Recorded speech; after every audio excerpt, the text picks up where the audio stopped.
blonde with an eye patch on the front page. And it says something about eye. I thought, man, we just had a meeting on eye cancer. So I read the story, and then I said, I'm finding that girl. I will walk my daughter down the aisle, and I will find Katie Wilson. And it wasn't long after that, honey, we were talking. The point to that is, I loved what she said and how she said it in the paper. There's a big deal in cancer that you got to know. Are you a victim or are you a victor? You got to know. You can't guess. You can't be in a complacent place there. You're in victory mode or you're in victim mode. And it's your choice. This gal is no victim. So, Katie Wilson was a clinical therapist for almost 15 years with a focus on emotional trauma. In the fall of 2017, Katie went in for a routine eye exam, but was diagnosed with ocular melanoma. 2 years later, Katie is beating the odds and is visually impaired, but healthy. She came to see her devastating diagnosis, Victor, as an unlikely gift to transform her life in the greatest way possible. She is currently pursuing her passion for teaching and is in the process of acquiring a PhD in education with a research emphasis on human trauma and resilience. I had the honor of having coffee with this gal here about 2 or 3 weeks ago.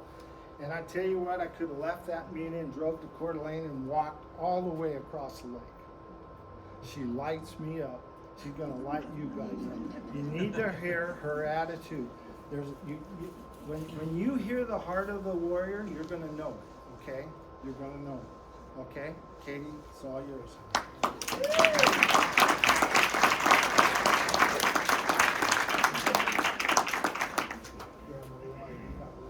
Okay.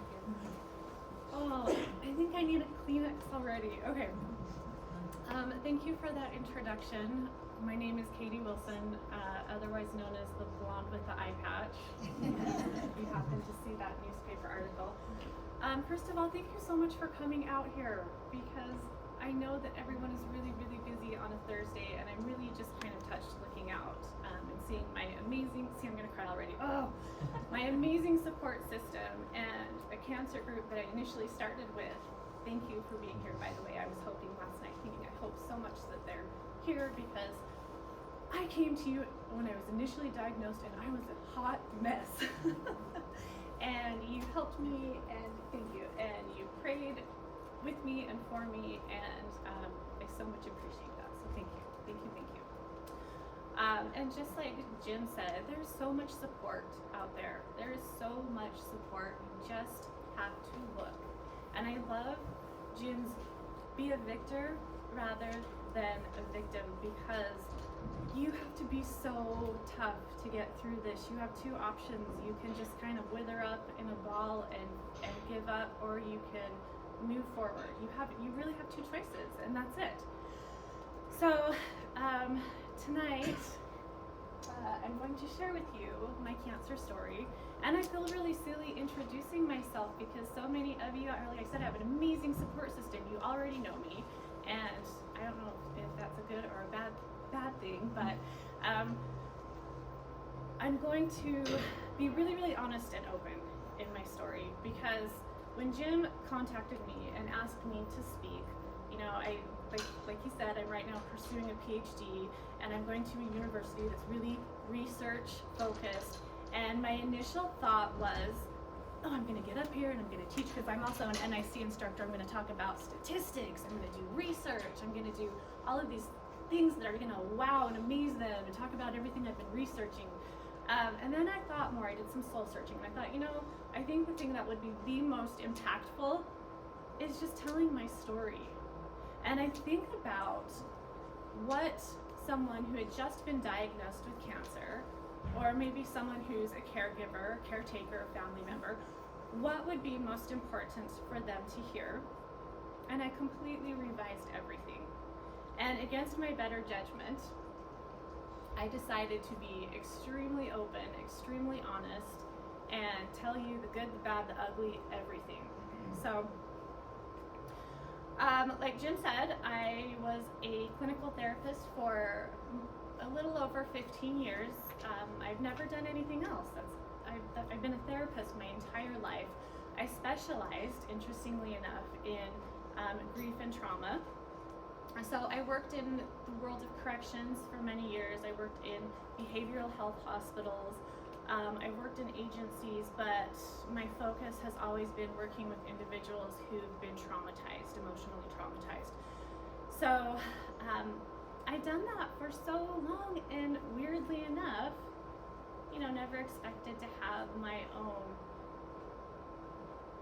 emotional trauma, nothing like this. So I a couple years ago made the switch from being a clinical therapist. I just opened up my own practice, but cancer, and you'll come to, as I'm telling my story, cancer changed my direction, and I went from being a therapist to being a college instructor, which is one of the reasons I'm pursuing my PhD right now. And I'm also pursuing my PhD because we so badly need research for ocular melanoma. It's a rare cancer. So I'm I call myself the red-headed stepchild of the cancer world. No one's ever heard of it. I'd never heard of it. I mean, honestly, had anyone ever heard of it before? A couple of you, okay. But I really want to make my mark and get a little bit of research out there, some psychological research on maybe the effects of ocular melanoma being one of those orphan cancers, or I'm studying right now ACEs, which is traumatic childhood experiences, and whether or not that plays a part in ocular melanoma. We know that I'm not going to go too much into research, I'm sorry, it's my passion, but we know there's a really strong correlation with traumatic childhood experiences and chronic disease and chronic illness. So this is something that I'm really passionate about researching right now. Oh, my clicker. Gotta get my clicker. Thank you. My husband, he is my everything. He does everything for me, and I have to say a special thanks to him because he got me through my first semester of my PhD program, in which a lot of statistics was involved, and I made it. Mostly thanks to him, so thank you, Phil. Okay. Now this is what's difficult for me because I am partially blind and logic isn't my strong point. Okay. Being very open and real with you, I want to be honest about not just ocular melanoma, and for me it's relatively easy to talk about ocular melanoma, but I also want to be honest with you about my own mental health issues that I've had throughout the years, and this is what's really hard for me to talk about. And in doing that soul searching as far as what I was going to talk about and be open about, I decided that talking about my mental health issues would help people relate. So I'm going to be open about that as well. The first thing you need to know about me is I have bad ADD. I have no business going this far in my education. It's somewhat of a miracle that I was accepted to a PhD program at a great university because I have not been the greatest student my entire life. I went through school with teachers thinking I was unmotivated, there was something wrong with me, I was lazy, which I don't know if any of you in here have experienced that, but one of the miracles of this transformation is getting into this program, because I'm telling you, while I'm taking my classes, I'm thinking in my head, I cannot believe that I'm doing this. I don't think they know who they accepted and why. Like, I totally fooled them. I pulled the wool over their eyes. I should not be here. I have no place in this. And then I go, yes, absolutely I do. Okay, because I have. And my husband, one time I asked him, we were having some right in the middle of all this cancer stuff and we're struggling. I asked him, what is it about me that you love the most? And he gave me the most wonderful, amazing compliment. And I think most women like to hear, because you're drop dead gorgeous, of course, you're beautiful, you're charming, your personality is stunning. He told me he loves me because of my grit. And to me, that was the most amazing compliment I ever could have gotten. And if you're diagnosed with cancer, and you don't have grit, you better reach down deep inside and you better find your grit because you're gonna need it. Okay, so let's start with my story. And I can talk about this forever, so if I need to stop talking and answer questions, Jim, feel free to stop me. Yes? We can't read it. Yeah, we can. How's that? Okay. Yeah. All right, so ocular melanoma, how it began for me. About 2.5 years ago, because I'm about 2.5 years NED, no evidence of disease. About 2.5 years ago, I'm sitting on my couch and I'm watching TV. And this is kind of fun. You guys have to know that I have a very dark, weird sense of humor, and this is one of my coping strategies.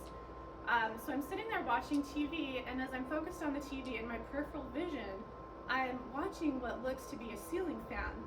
And one part of my brain is like, I don't think we have a ceiling fan. And the other part of me is continuing to focus on TV because that's my ADD. So I began seeing this ceiling fan, this spinning thing in my peripheral vision. And so I'm a little bit concerned, but I'm not super concerned. Can you see? Yeah. I'm not terribly concerned because, as I say, I won the genetics lottery, and I also have a degenerative eye disease. So my joke is, yes, I won the genetics lottery. I have all kinds of stuff wrong with me. So I thought, oh, something's wrong with my vision again. I'm going to see the eye doctor in a month. I don't care. All right, so about the same time that I started seeing the peripheral vision ceiling fan, I also was seeing these lights flashing across my vision. And all these kind of fireworks, these lit up fireworks, I was seeing as well. And that's when I started to worry a little bit and think, you know what, this is not normal. Something is really, really wrong. But I figured it was just my, something was just wrong with my, I don't know, it was I have what's called keratoconus, and I thought my keratoconus is acting up. Going to see the eye doctor, so what does any logical human being do when something really, really wrong is happening? They ignore it. They ignore it and go, I'll deal with it later, which is kind of my style, it's what I do. So around this time, I'm also training for a marathon, my first marathon, and I'm exhausted, I'm so tired, and I'm thinking that I'm exhausted, I feel like I want to be out here. I'm super tired, and I'm thinking that it's because I'm running all of the time. But interestingly enough, after I finished this marathon, and let me tell you, I did a horrible job, but I finished. You're welcome. It doesn't matter what place you come in, you finish the damn thing. So after this marathon, I was still exhausted. I was so tired. I was so tired, and I thought again, something is really, really, really wrong with me. Really wrong with me. So at this point, I started going to doctors.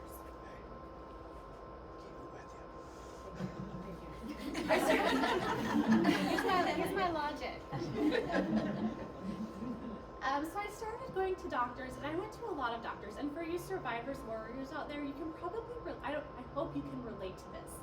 You go to all of these different doctors. Nobody knows what's wrong with you. So I would like to share with you some of the diagnoses that I was given before I was accurately diagnosed. I was told I was pre-diabetic. I was told that I drank too much alcohol. It was an alcohol issue, which is probably, I do drink too much alcohol, but I drink a lot of wine. So I thought, quit the booze and you'll be fine, quit drinking. And I was like, oh, now my life is really over. I was told that I had chronic fatigue syndrome. I'm like, I just ran a marathon. Chronic fatigue syndrome, really? I was told that the fibro, I might have fibromyalgia. I was given a couple other diagnoses. I was told I was going through menopause. And one of the doctors gave me a bunch of vitamins to take. I was given all of these crazy, weird, here's what's wrong with you. And I had seen so many doctors and so many healthcare providers that eventually, I think they all just started thinking I was nutso. And to be honest with you, I even started feeling like maybe it's in my head, because you trust healthcare professionals, you put a lot of faith in them, and you expect them to know what the hell's wrong with you. So anyhow, lots of doctors, lots of bogus diagnoses. Thankfully, I did not quit. Okay, so a month later, I'm going to my eye doctor. And I, of course, mentioned all of the weird fireworks, the ceiling fan, the light crossing my field of vision. And he says, okay, I think your retina is detaching. So I'm gonna send you to a retinal specialist. And I went, oh, really, what a pain in the neck. Okay, so I went to the retinal specialist, and because this is such a rare cancer, she had no idea what was going on. Hence, more diagnoses. So from the retinal specialist, I got the old alcohol thing again. Maybe you should quit drinking alcohol. I'm like, it's not the problem. I don't drink that much. Come on. I also got high blood pressure. And I can't, one other thing, but I'm telling you, I had gotten so many diagnoses, I was about to give up. So anyhow, I went back to see her. She sent me to one of her doctors, so I could get another weird diagnosis. He was like, you look like you're perfectly healthy to me. I don't know what's wrong. Well, if you don't know what's wrong and I don't know what's wrong, we're screwed. I don't know what to do. So anyhow, go back and I see a different retinal specialist. And here's where the proverbial, you know what, hits the fan. Okay, so I go back to a specialist who's brilliant. This specialist is so smart. And he's the one who finally accurately diagnoses me. And I want to share with you how he diagnosed me. Because when we talk about the trauma of cancer, I think the trauma can initially begin with how your diagnosis is presented. My cancer people, can you agree with that? You are so lucky if you have a healthcare provider who is a human being and not a robot, and who can show some empathy. So this is the stage of my cancer, which I describe as how I was told I have cancer, or my argument for why doctors need some serious training in practicing empathy with their patients. So I was in the chair, and he's over me, and he's looking at my eye with this big light, and I'm just thinking, I just want to go home. This is so stupid. And I knew that something was really wrong when he said to me, do you have somebody here with you? And I went, yes. And I went, oh, shit, really? And I said, well, no, I don't, but I have my brother-in-law. I said, I have a brother-in-law who's close by, and I know that he can come get me. My husband was in Germany at the time. My sister was at work in Spokane, so I have my handy-dandy brother-in-law who's always there to help me. So I said, yes, I can call my brother-in-law. After I told him that, he said to me, you have a melanoma in your eye. And I went, what? Melanoma? Was that cancer? What are you talking about? And he said, yes, you have a melanoma. You have a medium to large size tumor in the back of your eye. And here's how it's treated. We can do plaque radiation, I don't know what that is, or we can do enucleation.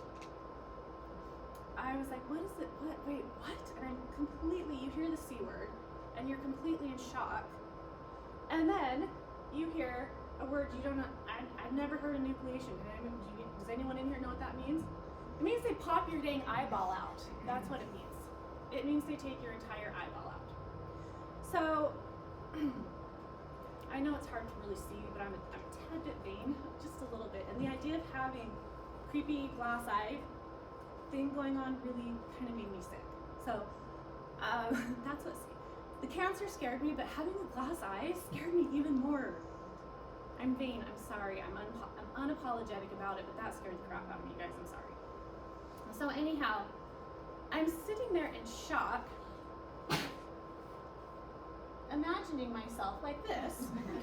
And this is literally, if you guys have ever seen Men in Black, he's a character. This is literally what is going on in my mind. I'm going, oh my gosh, really? This is what I'm thinking. Okay, let me go back. So anyhow, after he tells me and I'm sitting there in shock, it's like the floodgates open and I'm bawling. I'm just bawling. And what does he do? I guess what any other healthcare provider would do is he walks out the door and leaves me alone.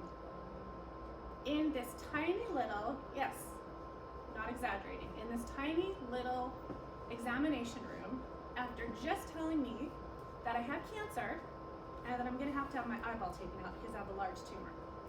And this isn't even the worst, y'all. This isn't even the worst part of the story.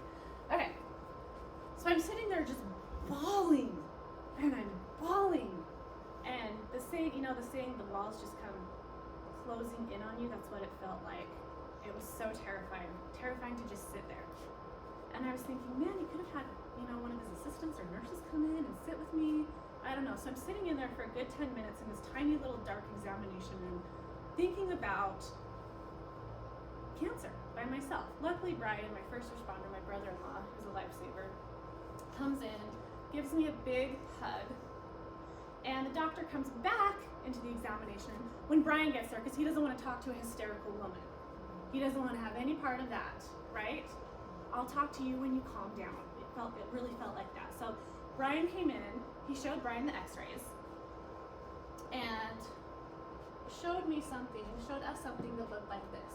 So I had a medium to large size tumor, and in this picture it's kind of this greenish area. That's the tumor. And he said you have a medium to large size tumor and most likely you will be dealing with enucleation.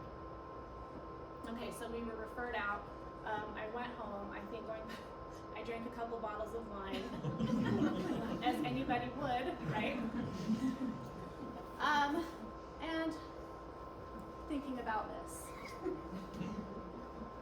Okay, I'm gonna share with you a couple of lessons that I've learned through this. And I'm sorry, but they're not super profound. It's just these little things I picked up along the way. Lesson number 1, your body is constantly talking to you. Listen. For God's sake, listen to your body. When none of those doctors were listening to me and were diagnosing me with chronic fatigue syndrome and menopause, I kept going because I knew something was wrong, and nobody knows your body better than you do. So listen to your body. You know better than the doctors. You do. I'm sorry, you do. Okay? Your body's constantly communicating with you. So while these doctors are telling me that there's nothing wrong with me, I have cancer coursing through my bloodstream because, as I'll later find out, ocular melanoma doesn't just stay in your eyeball. It's not as simple as treating the tumor in your eye. Ocular melanoma resides not in your lymph nodes, but in your bloodstream. So this is where the scary part comes in. Oops, that's kind of scary, but I wanted to include this picture because after finally not giving up and getting a diagnosis as horrendous as it was, I was like, yes, I told you there was something wrong with me. And I started feeling really empowered. And this was 3 days after. Notice how skinny I am because I lost 30 pounds from the cancer that was supposed to be menopause or something, I don't know. I had dressed up as, I don't know how many of you have seen Kill Bill, that movie? Yeah, the character Black Mamba, who is a bad ass, who also happens to be missing an eyeball. And this was when the warrior part started kicking in. And I never, to be honest with you, outside of bawling my eyes out after my initial diagnosis, I never really went through a lot of, poor me, why me, this is awful, because I'd been a trauma therapist for so long, and I'd heard so many stories from individuals who had horrible things happen to them. And so I thought, it's human. We have awful things happen to us. It's part of being human. So what do we do about it? I thought I was kind of a dead ringer too. Not to brag, but okay. So lesson number 2, and I learned this real quickly after Mr. Leave Me Alone in a tiny room. Find healthcare providers who are realistic but optimistic and share your vision. Find providers, and I'm going to kind of echo what Jim was saying, find providers who view you as a person, not as a body part. So important. Enter my ocular, and I want to cry when I see her picture because she was a lifesaver. Enter my ocular oncologist, Allison Spillett, who looks like she's about 13. The most brilliant woman in the world. So we have to travel, because this is such a rare cancer, we have to travel all the way to Portland, Oregon for treatment at help me out here, OHSU, Oregon Science. Oregon Health Science University. Thank you. You see why I'm married to this man? Okay. We go in and see her, and I tell her, I don't want to get my eye taken out. I don't want my eye taken out. Can you save it? And she told me, the statistics show and research shows that plaque radiation therapy and enucleation, it's the same thing. And even though my retinal specialist had said, you're going to need enucleation, she said, I think I can save your eye. I think I have a really good shot at saving your eye. And if that's what you want, I'm going to do my best to save your eye. And you have no idea what a huge relief it was. And she talked to me She didn't talk to my husband, she was talking to me. And she was answering my questions.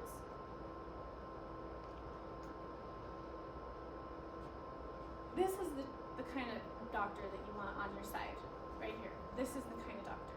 She was a human being, she talked to me like a human being. She had empathy, she showed concern.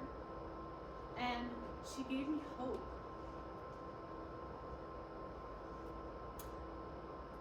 And she was one of the first people in my life that was a healthcare provider that just gave me hope. And when I later found out that I have the aggressive form of cancer that had an 80% chance of metastasis, and if you know about this cancer, you know that once it metastasizes to your liver, you got about a year. And I had an 80% chance of that. And I said to her, I call her Allison, I don't call her doctor. Allison, how am I supposed to go on? I have an 80% chance of this cancer metastasizing to my liver. How am I supposed to go on knowing this? And I don't know when it's gonna happen. I know it's probably gonna happen, I don't know when. How am I supposed to go on? And she said, and this was life-changing for me, she said, but you have a 20% chance. You have a 20% chance of never having to deal with this again. That isn't nothing. Amen. And then, I gotta get my Kleenex. And then, oh, I didn't want to do this. And then, she went out to the waiting room, because my mom was out there. She went out to the waiting room and she gave my mom a hug. And man, she needed one. She went out to the waiting room and she said, you look like you could really use a hug. And this big shot doctor, and she's a big shot, this woman is a genius, she's brilliant. This big shot doctor went out to the waiting room and gave my mom, who needed it so badly, gave her a hug. And I knew she was our doctor. Allison Skillette, love her. So these are, again, echoing what Jen has said, you gotta have some good healthcare professionals on your side and they have to share your vision.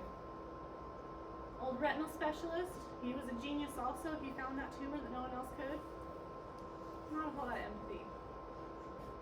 My husband still despises him. My husband. I hate that man. I always have to say, he saved my life though. He wasn't very empathetic, but he saved my life. Okay.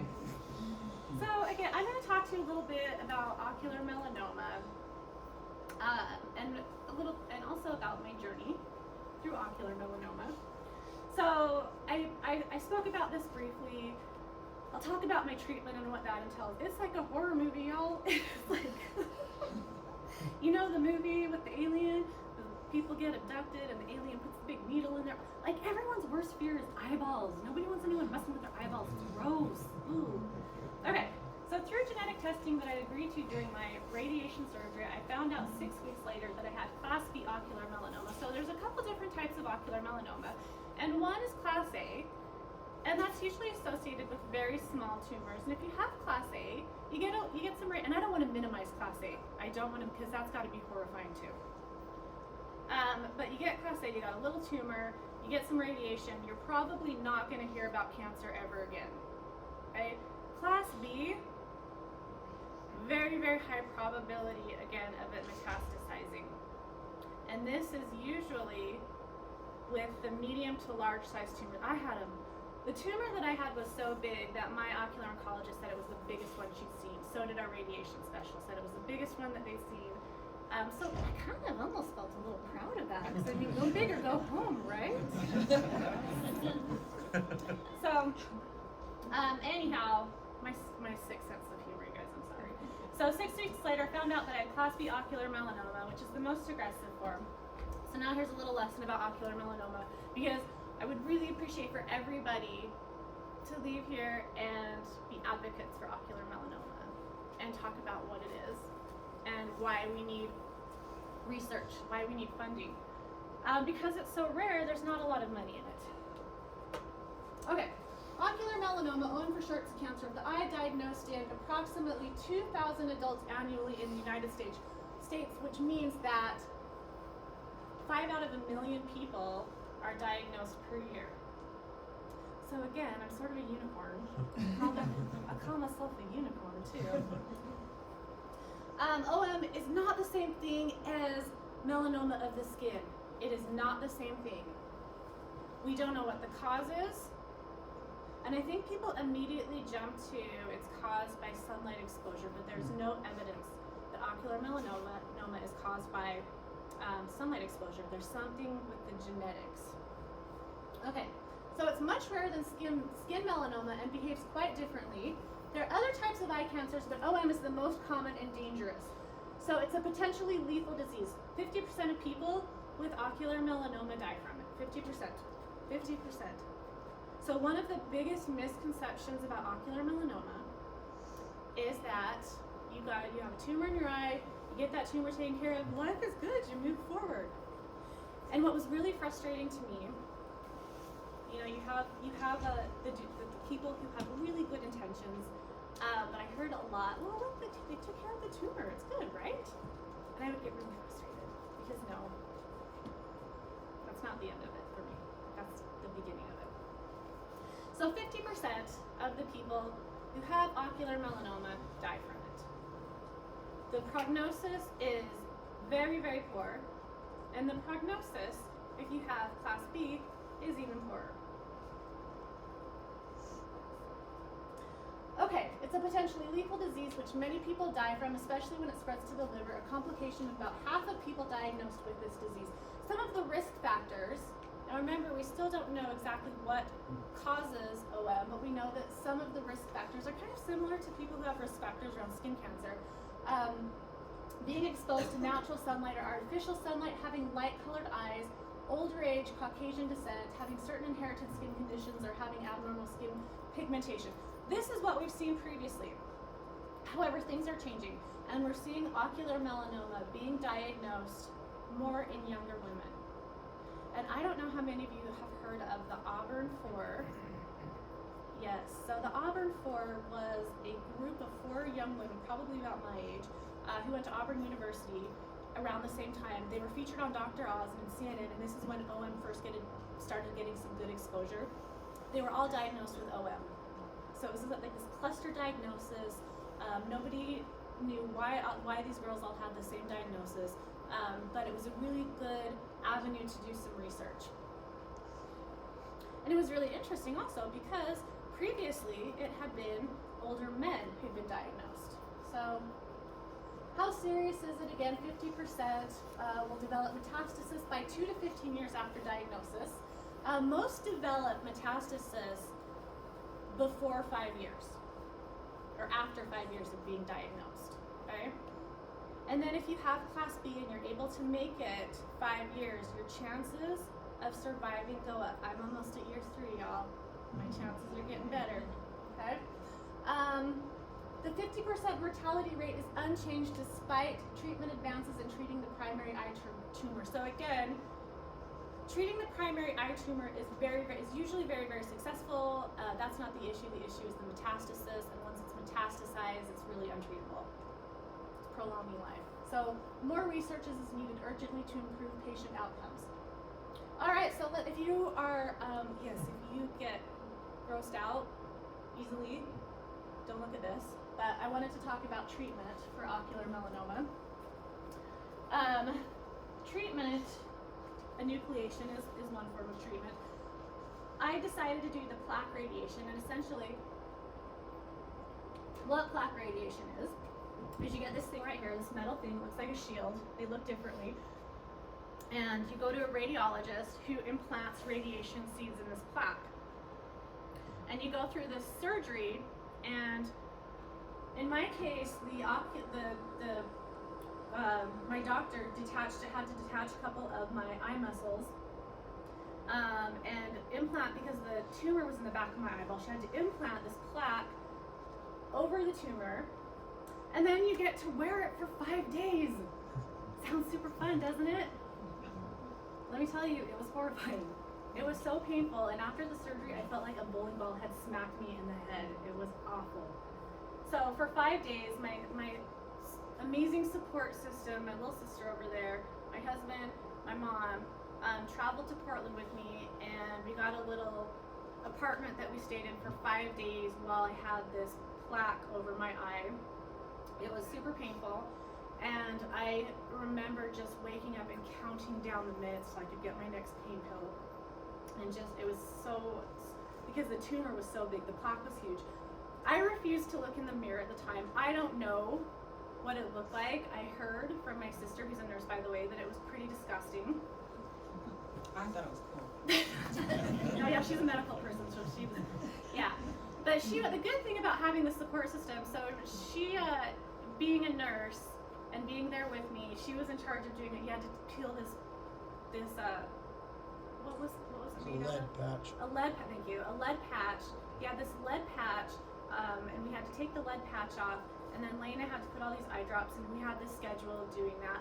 And I was feeling like, okay, this is really hard, it's really painful, but I got this. I can do this. I got this. My mom, I can't even, and here's the thing, I can't even imagine, and I want to I can't even imagine being a parent of a child who has this. And my mom, I think she was probably pretty traumatized being there.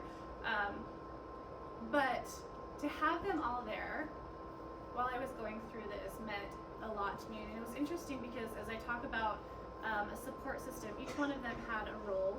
You know, my little sister was Nurse Nancy, and she was helping me that way. And my husband, it was Thanksgiving, and he was doing Christmas shopping, and my mom was in a fetal position, rocking in the corner. Not really, but I think she was pretty disturbed by it all. But you gotta have that support system. You gotta have your ride or die people, and these are my ride or dies. So here's plaque radiation. They pry your eyeball open, put this radiation thing. Oh, here you can see it in this poor fellow right here, who's got the plaque over his eye. You wear it for 5 days. Here again is the plaque. I think mine looked more like this. It was a gold one, yeah. Right over the tumor. And you just have that plaque sitting over your eyeball for a few days, and it kills the tumor. Okay, so here's where I turn into a therapist again, and I start talking about therapist-y things. And you know, I'm not a therapist anymore. I'm a college instructor, but I want to talk about my flashbulb moment. And I don't know how many of you have heard of flashbulb moments, but when I talk about memories with my psychology students, a flashbulb moment is a memory that we have that is so emotional. Whether it's a good emotion, a positive emotion, a negative emotion, but it has such strong emotion. Are we good on time? Okay. But it has such strong emotion that you remember it in your mind as a flashbulb. So I always ask my students, go talk, because you know I'm old and they're not, but I say go ask your parents about 9/11, and I guarantee that they have a flashbulb memory about it. So it was kind of the same thing. While I was going through this cancer treatment with my sister, and again I mentioned that I've had depression my entire life. My entire life. It's something that I've lived with. It's something that I've had treated forever. It's something that I have to be so proactive about dealing with. And when you're diagnosed with a really aggressive cancer, having chronic and severe depression is not easy. But here's kind of where things started turning around, and you would think that my depression would get worse, but the interesting thing about dealing with cancer is you realize your mortality. Because before, I was young, I was healthy, I had plans of getting old and being in a retirement home with my little sister, and we'd be wreaking havoc and drinking too much and probably smoking again. And that was my plan.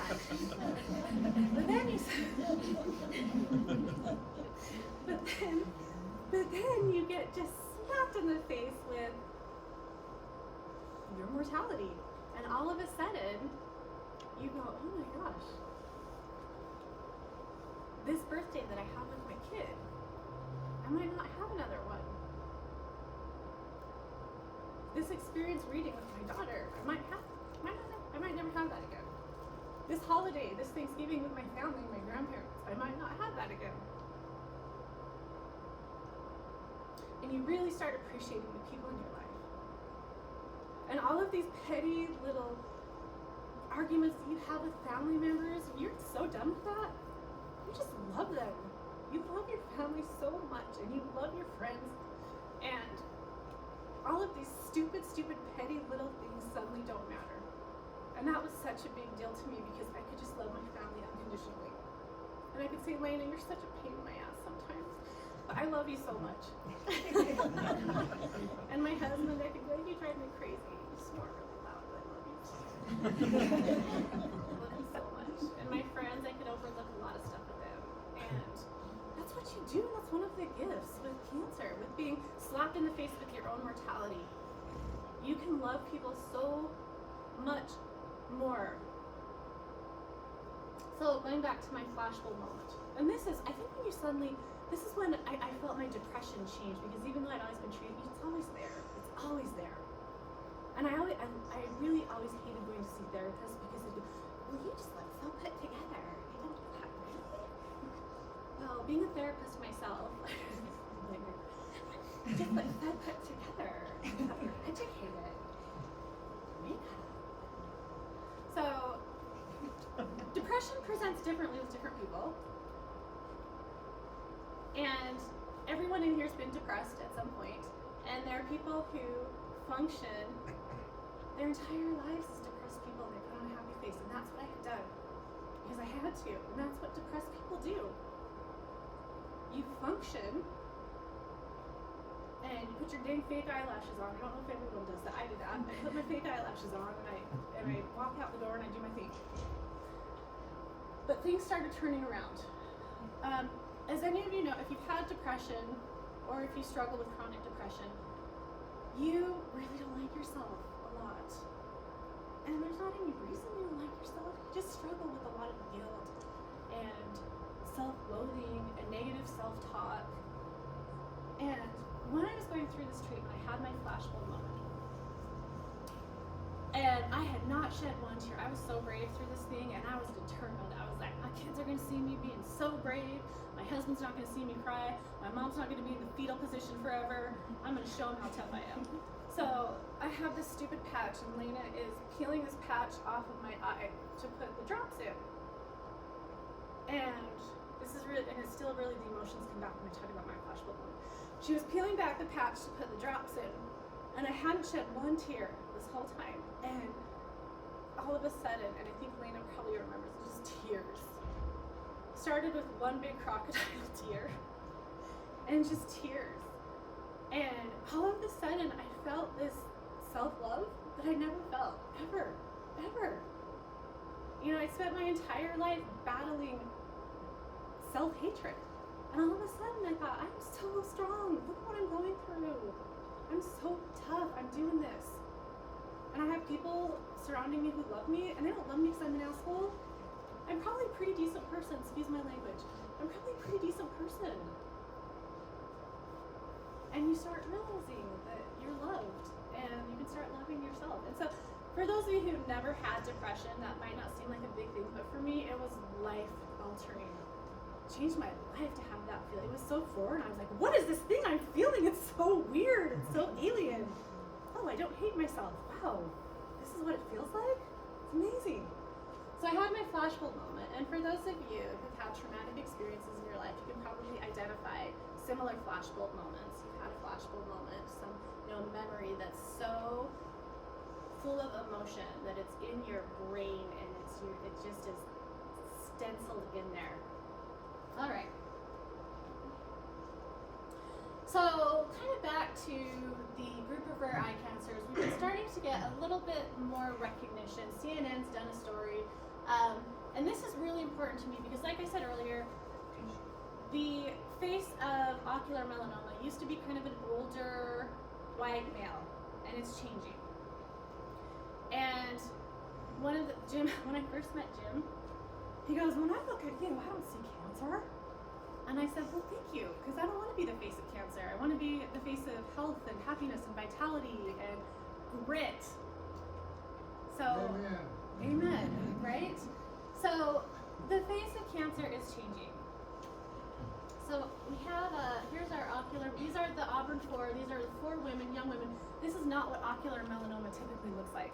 These 4 women were diagnosed. A couple of them have already metastasized. But ocular melanoma is changing. Okay, so why we need awareness and advocacy for ocular melanoma? Metastasis occurs frequently Cannot stress that enough. Cannot stress that enough. No effective therapies are currently available. However, recent advances in our understanding of the biology of this rare disease, combined with growing availability of targeted agents, can be used to rationally exploit these findings, which holds promise for novel and effective therapies in the foreseeable future. We need research. We need research. So when you are, donating your money, think about ocular melanoma. I bet almost everyone in here has donated to cancer or some worthy cause at some point. Think about ocular melanoma. We need it desperately. We need research and we need funding desperately. Okay, lesson number 3 that I learned. Rally the troops, find your support system, because honey, you're gonna need it. So, having a support system is so very important. And here's the thing, my fellow warriors and survivors, here's what you learn when you're diagnosed with cancer.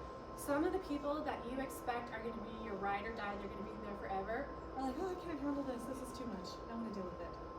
And that's fine. That's fine. That's fine. That's where they are in life, and that's okay. Lovingly release them. And then the people who you didn't really expect to be supportive, come out of the woodwork. And it was amazing when I was first diagnosed. My weird sense of humor, I called it the 12 days of cancer instead of the 12 days of Christmas, because it was like I was getting cards and flowers and people were showing me so much love, and it meant the world to me. It got me through a really dark, awful time. So if you know of someone who's struggling with something, don't hesitate to send a message or a card. I would get messages on my Facebook that were just little messages for maybe former students or people that I used to know, people I hadn't seen. Supportive, amazing, wonderful messages that meant so much to me. So have your support system, friends, family. Don't be upset with the people who can't handle your diagnosis. They get scared off by it, don't want to deal with it. They have a perfect little life. They don't want to be bothered with cancer. Let them go, it's okay, because for the one person that leaves, there's going to be 25 other that enter your life and are supportive. And I'm so lucky to have such a great support system, so lucky. And if you weren't born with one, find one. Okay, also, I can't stress enough the importance of a good mental health therapist. I will tell you right now, since I'm being open and honest, I have the greatest therapist in the world. I also have a really great psychiatrist, which is one of the reasons I'm up here today. Don't be ashamed. Don't be ashamed to get help. Don't ever be ashamed to get help. Even if you've never had anything traumatic, don't be ashamed to go get some help. Alright, speaking of coping strategies, this is my really good, her name's Felicia. She also has ocular melanoma, and when I was first diagnosed, don't you just feel sorry for her because she's just so unattractive, though? You just feel sorry because she just, she's just so hideous. I'm sorry that you're up here. When I talk about the face of ocular melanoma, she's also a very outspoken advocate. And when I was first diagnosed, I think when I was talking about finding your support people at the very bottom, others who share your diagnosis, she was the first to reach out to me. I joined this online group, and the majority of the people who were on there, a lot of them were older males, and they were great and fine, whatever, but there weren't a lot of younger people like me who had little kids. And this person has been with me, and I hopefully have been with her every step of the way. She lives in Houston, Texas. We message each other all the time. But she is someone who can relate. Even if you have a different type of cancer, she can relate to losing vision. Now, the interesting thing about Felicia is her father, and she kind of defies the odds. Her father was also diagnosed with ocular melanoma when she was younger. So she watched her father lose vision in both of his eyes, and pass away as soon as the cancer metastasized. But they're saying, there's nothing to. We don't know that. Well, let me put it this way. It is very, very rare for a parent and a child to have it. It's very, very rare. She was also diagnosed with the class B, and we did a lot of nighttime messaging when our families were asleep and drinking wine and just sharing our fear. She has 3 little ones. And I found out over Christmas that she recently had metastasis to her liver, and have kind of been going through this. I'm invincible. I'm doing all of these amazing things, and we both had this. We're invincible. We're warriors. We're gonna get through this. And she recently had metastasis and had the cancer cut out of her liver, and it was such a slap in the face. Like, don't get too arrogant about this. It can happen. This is the face. This is the face of ocular melanoma. It's changed a lot. It's no longer this cancer for older men. Love older men, nothing against older men, I keep saying that. But a lot of younger women, that sounded really weird, me talking about how much I love older men.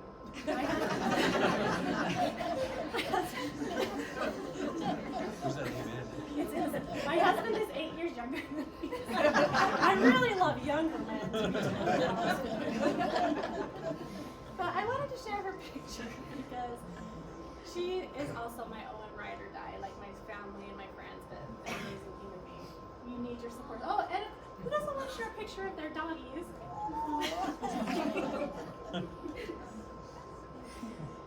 Also, don't underestimate how therapeutic your fur babies can be. Okay? Any opportunity I have to share a picture of my dogs wearing their octopus hats. What does it have to do with ocular melanoma? Absolutely nothing. It's just another expenditure. I also recently had my dog's portraits painted, which my husband was super excited. He's like, you don't even have our children's portraits painted. Okay, lesson number 4.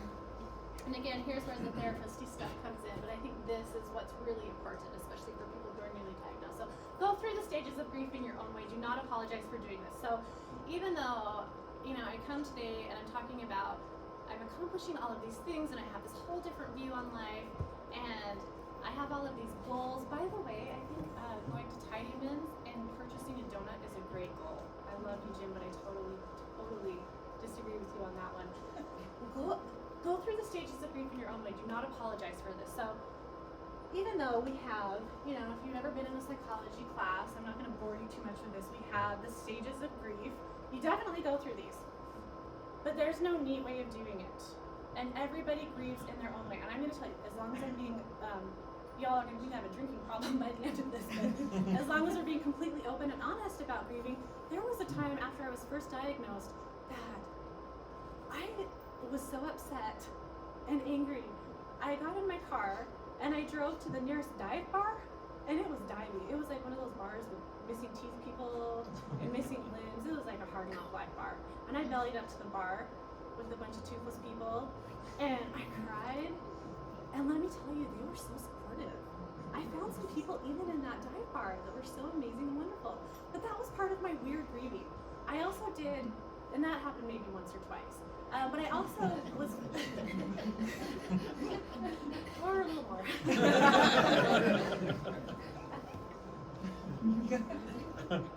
It's like, you're not allowed at this bar. I told my family, you can't come to this bar unless you have a hard knock life. So sorry, you can't come. You're not allowed. You have all your teeth, and you don't have aggressive cancer. So I don't know if they're gonna let you in. Okay. So the stages of grief. The first stage is shock, initial paralysis at hearing the bad news. That was autopilot for me, and I thank God that I had that initial shock and that I was in autopilot. I needed that. And for I think a good 3 months, I was just no feeling, no emotion. Your brain works in this amazingly wonderful way to protect you from trauma.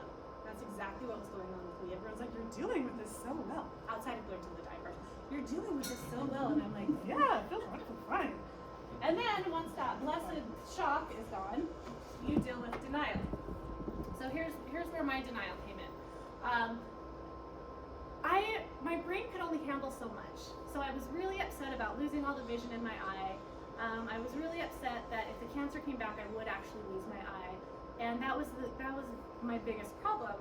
But my family had to actually have an intervention with me, not an alcohol intervention, believe it or not. When I say intervention, they actually had to come to me and say, this is more serious than, this is really serious. This is something that's very life-threatening, because I was going through things in my denial, like, tumor's taken care of. And even though I'd been to my doctor and I'd heard her say very clearly, and even show graphs and charts, say very clearly, you have a large tumor. The chances of metastasis are about 80%. Here's what happens. And in her very professional, nice way, she said, you're kind of screwed. But even though I'd heard all of this, my brain didn't register it. And so, and my family can remember that because I know that they were talking to each other like, oh my gosh, who's gonna tell her? Who's gonna tell her? So, denial, trying to avoid the inevitable. And your brain just does that. And it's such a great protective mechanism. It's really great. So anger, yeah, I went through some of that. And one of my most angry moments, I think, was I was accepted, like I'm gonna brag a little bit because I'm ADHD girl up here, got into an amazing PhD program that's research oriented, and I was so surprised, and I was so shocked, and I was celebrating, and I was happy, and I was like, man, they made a mistake accepting me. I don't know what they were thinking, but I'm so glad that they did. And it was lots of celebration, and then that night I had a complete meltdown because I had to worry about the strong possibility that I would die before I graduated from this program. And I went through a literal temper tantrum of, it is not fair. Why can't I just be happy that I was accepted? Normal people just get to be happy that they were accepted to a program. But I have to worry about leaving my husband with a bunch of debt and dying before I get my diploma. So that was one of my angry moments. And there's a lot of crying, there's a lot of anger, and you go through this, and it's okay. It's okay. It's okay. Do it. Do it unapologetically, because your anger is absolutely justified, whatever anger that is. And trust and believe I had plenty of anger also about the potential of leaving my kids to grow up without a mom. So anger is real, and you have not felt anger as intense as when you've been diagnosed with cancer. Go through it, because you're never going to get to that place in your life where you're flourishing and you're fulfilling your goals until you go through these stages, okay? Bargaining, we've all done the, please God, let me live, don't let my kids go through this. Depression, well, I'd already lived my life with that one, so, actually my depression was lifting, to be honest. Acceptance. So I would like to think that I'm finally at acceptance, and when you successfully, that's a weird word to use, but when you get through all of the stages of grief, I think that is when you can start saying, all right, we are definitely not guaranteed another day. None of us in here are guaranteed one more day. So what is it that you want to do? What is it that you want to do that you were too scared to do? What is it? Everyone in here has something that they want to do but they're too scared to, or in my case, I'm too dumb to, my ADD is too bad, now I have cancer. Well, for me, that was applying for a PhD program because I really wanted to study trauma, and I really wanted to study, more importantly than that, human resilience. Because I think that, and I'm sorry, but I'm going to bring up some research again. There's a lot of research that shows people with cancer actually have a higher quality of living because they realize that they're not guaranteed a whole bunch of time. So what do? We go, all right, time is of the essence. I'm going to start setting these goals, doing these things that I've never had the guts to do. I'm going to do it. I'm going to complete it. So Jim, when he's talking about setting goals, and my husband, when he talks about grit, I am stubborn, and if I apply for a PhD program, you bet I'm going to finish that.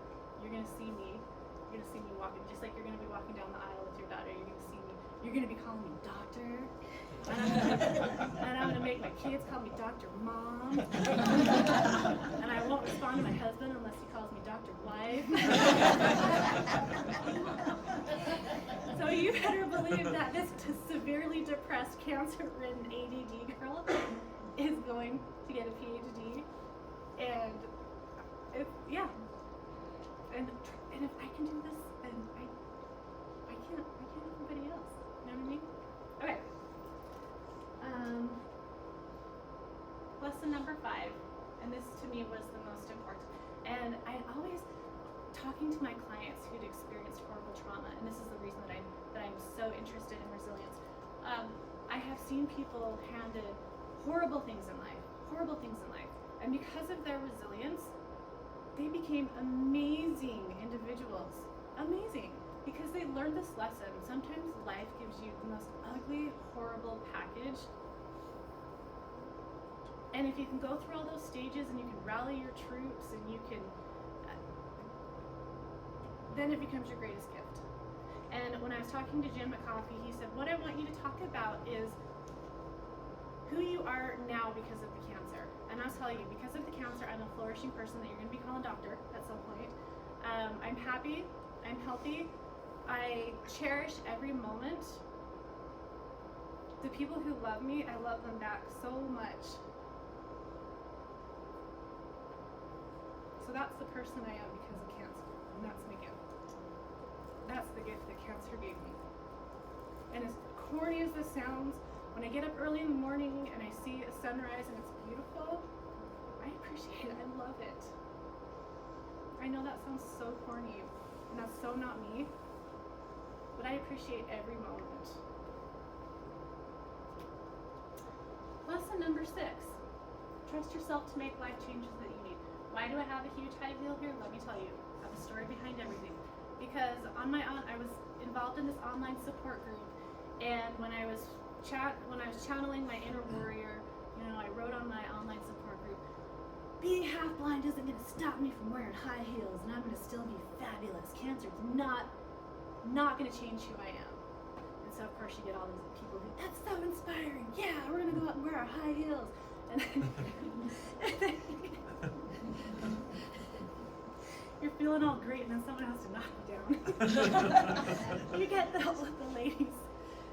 I don't want to rain on your parade, but you really shouldn't wear high heels. And I don't want to rain on your parade, but you really shouldn't be drinking that wine. You gotta watch your liver, especially with Class B. You gotta watch your liver. Don't be drinking, don't be eating sugar. And to those people, like you have not met me. I will wear high heels in the snow. I will break limbs wearing my high heels.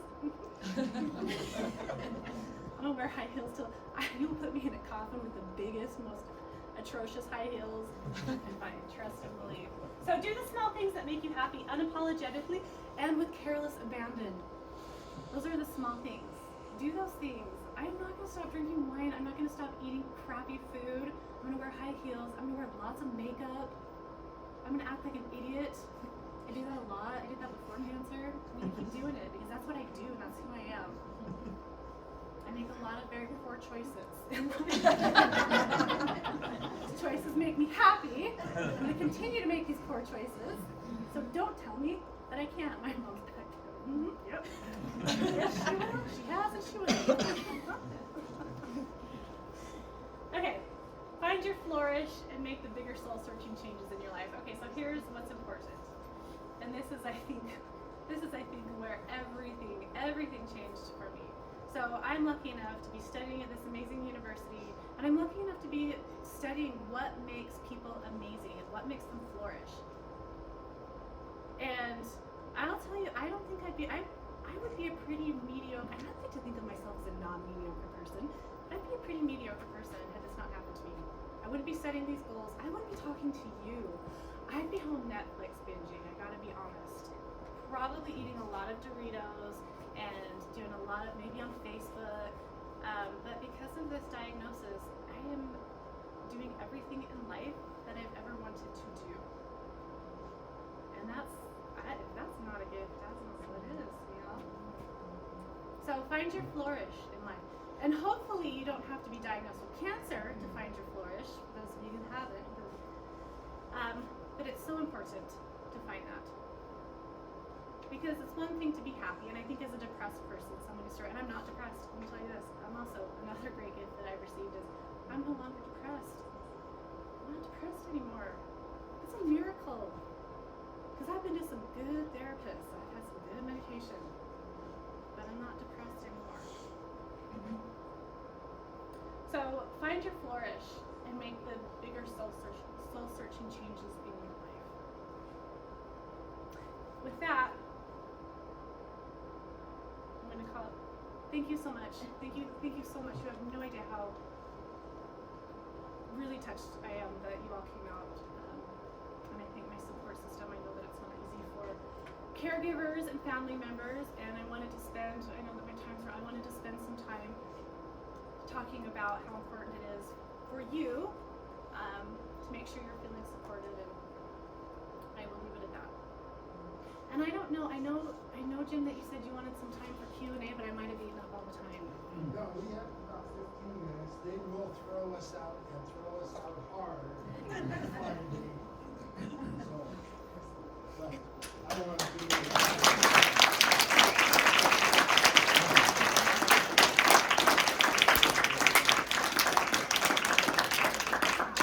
This is what victory looks like, okay?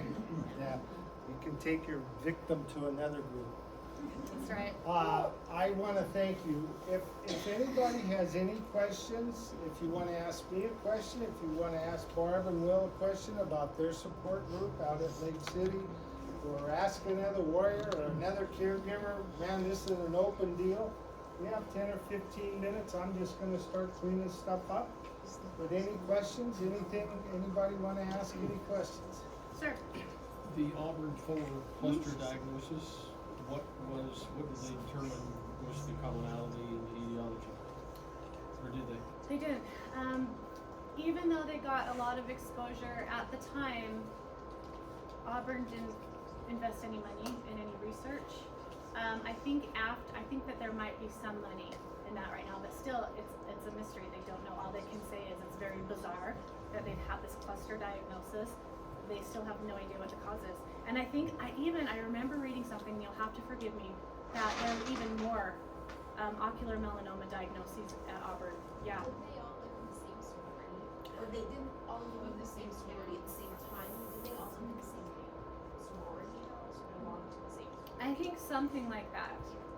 Yes, so it would seem that would be a really good opportunity for some research to find some commonalities or some causes, but nothing so far has come up. I don't know if they're doing research right now and something will come up later, but right now it's still all a mystery. And is there a strong correlation with tanning beds? They say that's a risk factor, but they really don't know. They really cannot say what causes it. Okay. So the most they can say is